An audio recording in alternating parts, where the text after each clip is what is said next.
সম্মানের কসম, আমার ইজ্জতের কসম, আমার মর্যাদার কসম, আদম সন্তান আমাকে যতবার বলবে ভুল হয়েছে আমি ততবার ক্ষমা করে দেব। দেখি তুই কি করতে পারিস।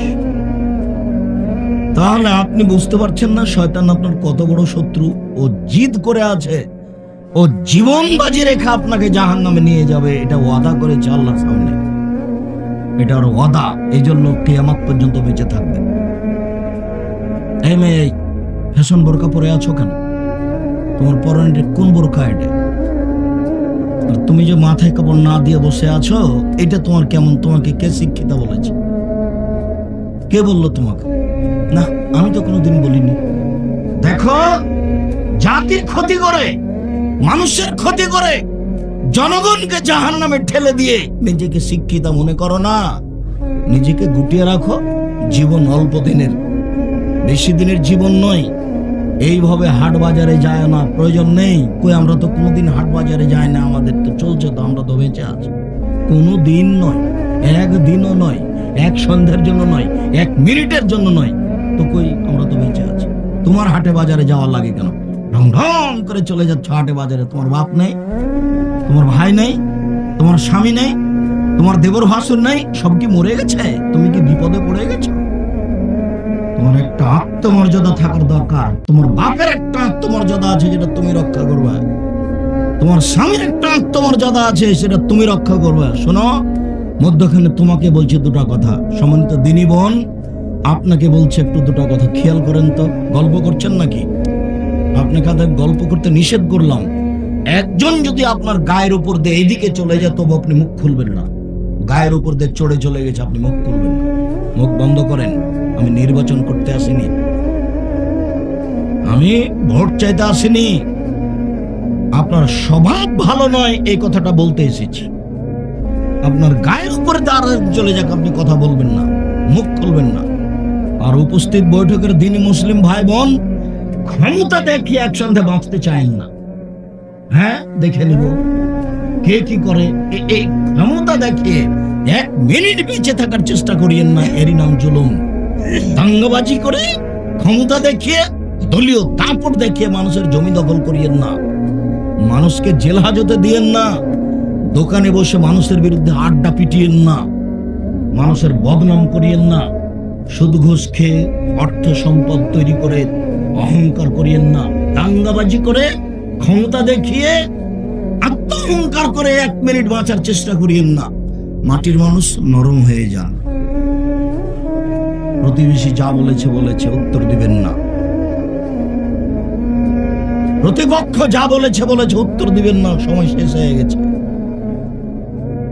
শুনুন, উপস্থিত বৈঠকের মুসলিম বোন, আপনার কাছে এসেছি, আপনি একটু খাস করে দুটো কথা শুনে রাখেন। প্রথম কথা হলো এই যে আপনার একটু আত্মমর্যাদা থাকা দরকার। আত্মমর্যাদা, মান সম্মান। আপনার বাপের একটা আত্মমর্যাদা আছে, সেটা রক্ষা করা উচিত। আত্মমর্যাদা কাকে বলে দেখেন তো, আপনাকে আমি দেখাচ্ছি, দু তিনটা দিক দেখাচ্ছি। আল্লাহ রাসূল জান্নাতে ঢুকলেন, ঢুকে দেখলেন স্বপ্নে খুব সুন্দর একটা টকটকে ঝকঝকে ঘর, বুখারীর হাদিস। আল্লাহ রাসূল বলছেন যে পাশে একটা বৃদ্ধা মহিলা, এই মহিলা বলতে পারো এই ঘরটা কার? তখন মহিলা বলছে, জি, এটা উমারের ঘর। তখন আল্লাহ রাসূল বলছেন, আমার মনটা চাইলো যে আমি একটু ঘরটার ভিতরে ঢুকে দেখি, বাহির যদি এত সুন্দর হয়, ভিতরই বা কেমন, দেখার আমার স্বাদ হলো। কিন্তু মনে পড়লো উমারের আত্মমর্যাদার কথা। উমার খুব বড় মানুষ, তার ঘরে ঢোকা যাবে না, তাই আমি ঢুকলাম না। সকালে উমারের সাথে দেখা হয়ে গেল। উমার, আমি জান্নাতে ঘোরার সময় দেখলাম তোমার একটা ঘর, আমার মনটা চাইলো তোমার ঘরে ঢুকি, কিন্তু তোমার আত্মমর্যাদাকে হিসাব করে আমি ঢুকতে পারিনি। উমার তখন বলছেন, আপনি আমার আত্মমর্যাদাকে খেয়াল করেন। এই বলে তিনি কাঁদতে লাগলেন। আপনার কাছে চলে আসলাম, একবার তোমার সাথে মিলে আছে। আবু বকর সিদ্দিক রাদিয়াল্লাহু আনহু মেয়ে আসমা। আসমা গরিব মানুষ, তার স্বামী ও মাঠে কিছু খেজুরের গাছ লাগিয়েছিল। তো খেজুরের আটি বোঝাকে মাথায় করে আসমা বাড়ি চলে যাচ্ছে। তো রাস্তায় আল্লাহ রাসূলের দেখা। আল্লাহ রাসূল বলছেন, আসমা তুমি উঠে চলে আসো, আমার উটের উপরে উঠো। তখন আসমা বলছেন, আমি লজ্জা করলাম না, আমার স্বামী জুবাইরের একটা আত্মমর্যাদা আছে, আমি আল্লাহ রাসূলের উটের পিছনে উঠবো না, না না, আমার স্বামীর আত্মমর্যাদার ক্ষতি হবে। আমি উঠলাম না, বাড়ি চলে আসলাম। আমি বললাম, জুবাইর একটা কথা শোনো। কি? আমি মাঠ থেকে খেজুরের আটি বোঝা মাথায় করে আসছিলাম, তো রাসূল আমাকে বললেন যে তুমি উটের পিঠে চলে আসো। তো আমি আপনার আত্মমর্যাদাকে খেয়াল করে রাসূলের উটের পিঠে উঠিনি। তখন জুবাইর বলছেন, আসমা রাসূলের উটের পিঠে উঠোনি আমার আত্মমর্যাদাকে রক্ষা করতে গিয়ে, এইটা ভালো। তবে তুমি যে খেজুরের বোঝা মাথায় করে চলে আসো, এটা আমার কাছে আরো বেশি খারাপ লাগে। এটা আমার আত্মমর্যাদা আরো বেশি চাই। তো তোমার স্বামী, তুমি বাজারে চলে যাও, এর গায়ে ধাক্কা লাগে, আসকারা মাস্কারা মুখে দিয়ে চোখে দিয়ে ঢং ঢং করে ঘুরে বেড়াতো, তোমার বাপের একটু আত্মমর্যাদার বাধা দেয় লাগে না? খারাপ লাগে না? তোমার ভাইকে একটু খারাপ লাগে না? সবাই কি পশু প্রাণী হয়ে গেছে? বুঝে না ওরা অন্তর আছে, বুঝে না। দেখে না ওরা চক্ষু আছে, দেখে না। শোনে না ওরা কান আছে, শোনে না। উলাইকা কালানাম, তারা পশু প্রাণীর মতো, তারা গরু ছাগলের মতো, তারা কুকুর শ্লীলের মতো। তাহলে বাপ চাচার আত্মমর্যাদা হারিয়ে গেছে, এরা কি কুকুর শ্লীলের মতো পশু প্রাণীর মতো হয়ে গেছে? আমরা যদি শুনি যে বউ একদিন রাস্তায় যাচ্ছিল গাড়িতে, আর একজনের গায়ের সাথে লেগে গেছে, তাহলে তো ইন্নারি অজ্ঞান হয়ে যাবে। আপনাকে একটু খারাপ লাগে না? উপস্থিত বৈঠকের মুসলিম বল, শুনুন আত্মমর্যাদা। ওয়াইমের বলছেন, আল্লাহর নবী, আমি দেখছি যে আমার স্ত্রীর সাথে একজন অন্যায় করছে, তো কি করব? তখন আল্লাহ রাসূল বলছেন, 4 জন সাক্ষী খুঁজবা, নইলে তোমাকে পিটাবো। তখন আল্লাহ রাসূল, আমি আমার স্ত্রীর সাথে একজন অশ্লীল কাজ করছে, আর আমি সাক্ষী খুঁজতে যাব? আমার মনে চাচ্ছে ওকে আমি তরবারি দিয়ে মেরে দেব, ওকে তরবারি দিয়ে মেরে দেব। তখন আল্লাহ রাসূল বলছেন, দেখছো উমাইরের আত্মমর্যাদা, তার একবারে আত্মমর্যাদা আঘাত লেগেছে, আমার স্ত্রী অশ্লীল কাজ করছে, সাক্ষী খুঁজতে যাব না, লোকটাকে আগে মেরে দেব। আরে শোনো, মুয়াইমের আত্মমর্যাদা যত, আমার আত্মমর্যাদা তার চেয়ে অনেক অনেক বেশি। আমার আত্মমর্যাদা যত, আল্লাহর আত্মমর্যাদা তার চেয়ে অনেক অনেক অনেক বেশি। যখন কোনো মানুষ অশ্লীল কাজ করে, তখন আল্লাহর আত্মমর্যাদাতে খুব আঘাত লাগে। ছি। আমি বললাম, একজন বিবাহ করো, যদি না হয় তা আরেকটা বিবাহ করো, যদি না হয় তা আরেকটা করো, যদি না হয় তা আরেকটা করো, 4টা বউ করো। আমি তো বললাম, তারপরে তুমি অশ্লীল কাজ করতে গেলে কেন? ও আদমের ছেলে মেয়ে, যখন তুমি অশ্লীল কাজ করতে যাও, তখন আমার আত্মমর্যাদাতে আঘাত লাগে। এটা কে বলছেন? কথাটা বলছেন আল্লাহ। এবার আপনাকে আমি সতর্ক করছি। আবু হুরায়রা রাদিয়াল্লাহু তাআলা আনহু বলেন, রাসূল সাল্লাল্লাহু আলাইহি সাল্লাম বলেছেন, 3 শ্রেণীর মানুষ জান্নাতে যাবে না। 1, মদবেনুল খামর, যারা নিয়মিত বিড়ি, তামাক, জর্দা, সিগারেট, গোল, নেশাদার দ্রব্য খায়, পান করে, তারা জান্নাতে যাবে না। আজ থেকে মাটিকাটা এলাকায়, সারা গোদাগাড়ি, রাজশাহী, চাঁপাইনবাবগঞ্জ এলাকায় দোকান আর বিড়ি বিক্রি হবে না, সিগারেট বিক্রি হবে না। তুমি কেমন আত্মার বিরুদ্ধে চলতে পারো আজকে দেখা যাবে। তুমি যদি এখান থেকে বের হয়ে আবার সিগারেট ধরাও, তাহলে তুমি ধরে না, আমি গরু ছাগলের মতো, আমি বুঝেও বুঝি না, আমি পশুর মতো, আমি বুঝেও বুঝি না। আমি আসলে মানুষ হয়ে কখন বাদ পড়ে গেছি, মানুষ থেকে আমি কখন বাদ পড়ে গেছি, এটা তো খারাপ। বিড়ি, তামাক, জর্দা, সিগারেট, গুল, নেশাদার দ্রব্য পান করে খায় যে, সে জান্নাতে যাবে না। 2, আর রাজুলাতু মিনান নিসায়ে, পুরুষের বেশধারী নারী, যারা পুরুষের জুতা স্যান্ডেল পরে, যারা পুরুষের শার্ট প্যান্ট পরে, যারা পুরুষের পোশাক পরে, তারা জান্নাতে যাবে না। তোমার গায়ে কি পুরুষের পোশাক আছে? তুমি সাবধান হও, তোমাকেই বলছি। তিন অদায়ুস আল্লাযী ইকরফিয়াল খাবাসা, ওই লোক জান্নাতে যাবে না যে দায়ুস। দায়ুস কে? যে তার বাড়িতে বেহায়াইর সুযোগ দিয়েছে, যার বউ যার মেয়ে নগ্ন পোশাকে চলে স্কুল কলেজে যায়, ও হচ্ছে দায়ুস। যার স্ত্রী নগ্ন পোশাকে বলে সে হচ্ছে চলে, সে হলো দায়ুস। এ জান্নাতে যাবে না, এই তিন শ্রেণীর মানুষ জান্নাতে যাবে না। সম্মানিত দিনী ভাই বোন, তাহাজ্জুদ পড়েন, নিজেকে রক্ষা করেন। উপস্থিত বৈঠকের দিনী মুসলিম বোন, আপনাকে আরেকটা কথা বলে আমি বিষয়ে ফিরে যাই। এই ছেলে, অল্প সময় ধৈর্যের পরিচয় দিবেন। বাইরে একটু চা খেয়ে আসি, বাদাম খেয়ে আসি, এরকম করবেন না। একটু ধৈর্যের পরিচয় দিবেন। আমি কিসসা কাহিনী বলতে আসিনি যে আপনি বাইরে থেকে বাদাম কিনে নিয়ে আসবেন আর বাদাম খাবেন আর বসে থাকবেন। আমার একটা বাক্যের মূল্য 1 কোটি টাকা হিসাব করে বসে থাকতে হবে। আর নিজেকে মানুষ মনে করিয়েন, ধৈর্যের পরিচয় দিয়েন। ধৈর্য ঘোড়ার ডিম নয়। ধৈর্য শুধু মুখে বলি, তার অবস্থা কোনোদিন দেখলাম না। ধৈর্য কাকে বলে? বউ রান্না করেছে, তরকারিতে লবণ বেশি দিয়ে দিয়েছে, গালি দিয়ে দিলাম, এটাই কি ধৈর্য? হালবা এসে দেখি বউ গরুর নাইন্দে পানি দেয়নি, তখন পিটিয়ে দিলাম, এটাই কি ধৈর্য? ধৈর্য কি জিনিস? ধৈর্য কাকে বলে? ধৈর্য কি শুধু শব্দ, না এর কোনো বাস্তবায়ন আছে? তুমি, আমি কথা বলছি, তুমি ওই বাইরে হেঁটে গিয়ে চা খেতে যাচ্ছ, এটা কোন ধৈর্য? এটা কোন ধৈর্য? ধৈর্যের পরিচয় দিতে হবে একটু, যে ধৈর্য একটা জিনিস যেটা মানুষ বাস্তবায়ন করতে পারে, পশু পারে না। আল্লাহ বলেননি মানুষকে গরু ছাগল, বলেছেন গরু ছাগলের মতো। তার মানে গরু ছাগল কখনোই ধৈর্য ধারণ করতে পারবে না। পারবে কে? মানুষই পারবে। তাই আল্লাহ বলছেন ও গরু ছাগলের মতো। মানুষ গরু ছাগল নয়, গরু ছাগলের মতো। যখনও ধৈর্য ধারণ করে না তখনও গরু ছাগলের মতো। উপস্থিত বৈঠকের দিনই মুসলিম মনে একটু শোনেন। রাসূল সাল্লাল্লাহু আলাইহি ওয়াসাল্লাম বলেন, সিলফানা মিন আহলিন নার লাম আরাহুমা, 2 শ্রেণীর মানুষ আছে ওরা জাহান্নামে যাবে, আমি তাদের দেখিনি। 2 শ্রেণীর মানুষ আছে ওরা জাহান্নামে যাবে, আমি তাদের দেখিনি। 2 শ্রেণীর মানুষ আছে ওরা জাহান্নামে যাবে, আমি তাদের দেখিনি। এক কওমুন মাহুম সিয়াতুন, 1 শ্রেণীর মানুষ তাদের হাতে থাকবে লাঠি। 1 শ্রেণীর মানুষ তাদের হাতে থাকবে লাঠি, কাজনাবিল বাকারে, গাভীর লেজের মতো। এজরিবুনা বিহান নাস, তারা মানুষকে মারবে। লাঠি থাকবে হাতে গাভীর লেজের মতো, একদিক মোটা একদিক চিকন, তারা মানুষকে মারবে।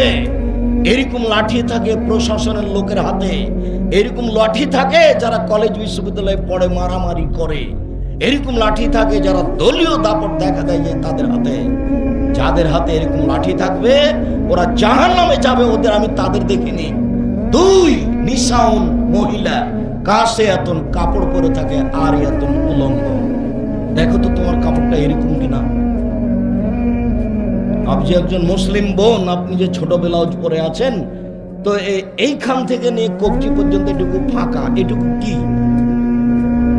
এটুকু আপনার শরীরের অঙ্গ নয়? আপনি যে ছোট ব্লাউজ পরে আছেন, পেট দেখা যায়, এটুকু কি? এটুকু আপনার শরীরের অঙ্গ নয়? আপনি যে শাড়ি পরে আছেন, মোজা পরেননি, আপনি যখন অটোতে উঠতে যান তখন হাঁটু পর্যন্ত দেখা যায়, আপনার শরম বোধ হয় না? আমি শাড়ি পরা হারাম বলিনি, আমি বলেছি সালোয়ার কামিজ মেক্সি চাদর পরেন। শাড়ি যদি পরেন তাহলে 2 ছাড়ের ব্লাউজ পরতে হবে, এ কথা বলেছি। শাড়ি যদি পরে বাড়ি থেকে বের হন তাহলে পায়ের মোজা পরতে হবে। নইলে যখন আপনি অটোতে উঠবেন, রিক্সাতে উঠবেন, তখন পা হাঁটু পর্যন্ত দেখা যাবে। আপনি একটা মহিলা মানুষ, আপনার অঙ্গ যদি দেখা যায় তাহলে এই পোশাক উলঙ্গ পোশাক। আর যেগুলো পরে আমাদের মেয়েরা স্কুল কলেজে যাচ্ছে, এটা তো পোশাক নয়, এটাই ল্যাংটা পোশাক, যা দিয়ে শরীরের অঙ্গ প্রত্যঙ্গ বোঝা যায়।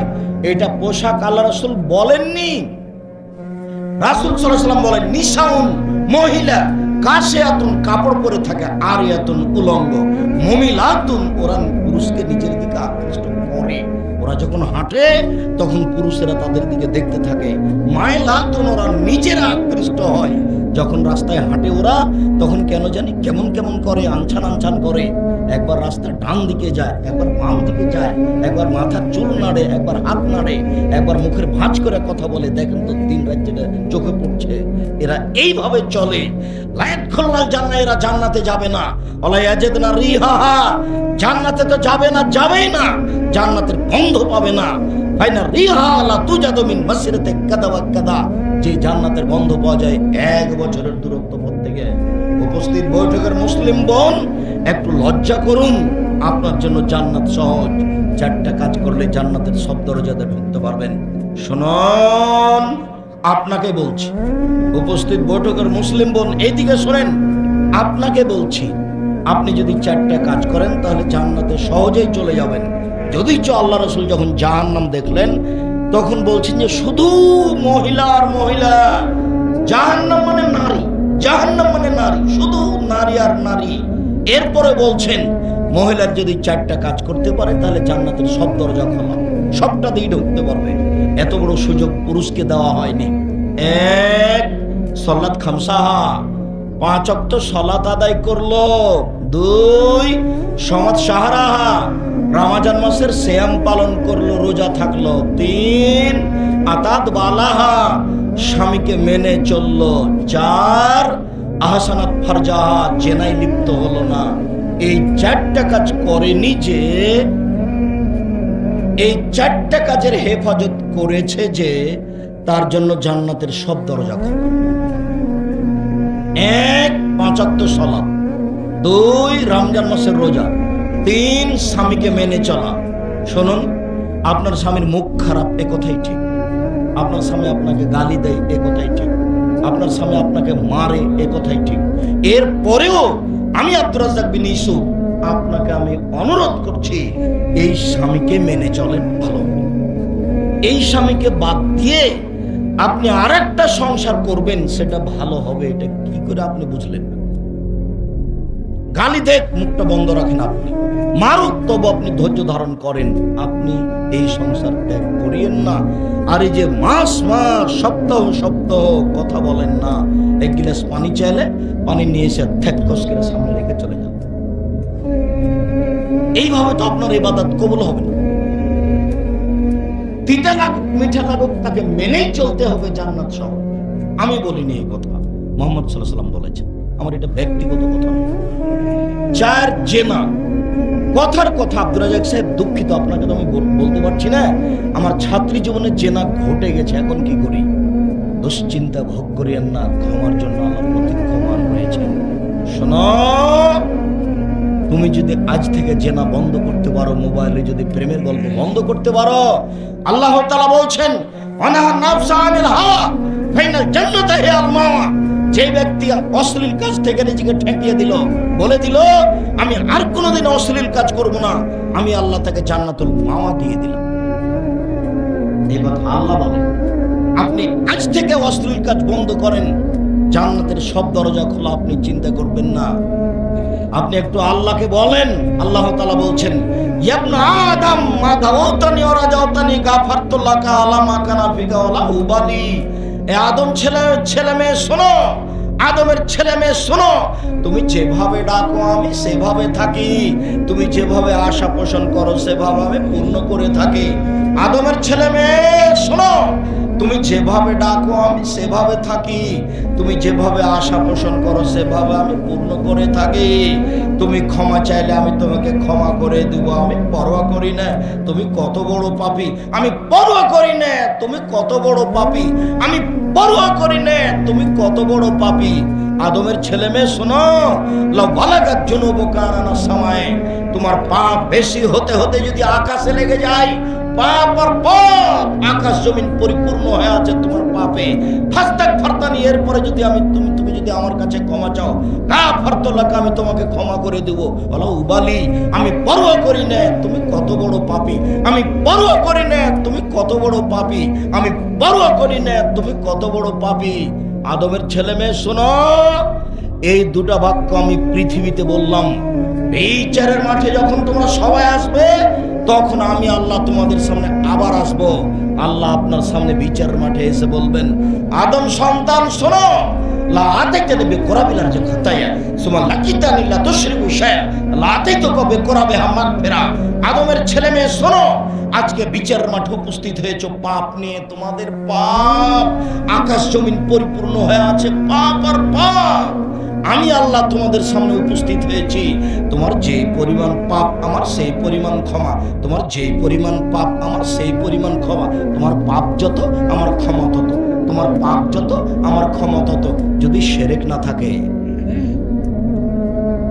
শেষে একটা বাক্য বললেন, যদি শিরক না থাকে। এটার নাম বাংলাদেশ। ভারত বাংলাদেশে শিরক চলে বিপদ সীমার উপর দিয়ে।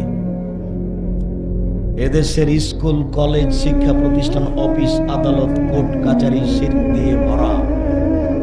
এদেশের বাড়ি ঘর শিরক দিয়ে ভরা।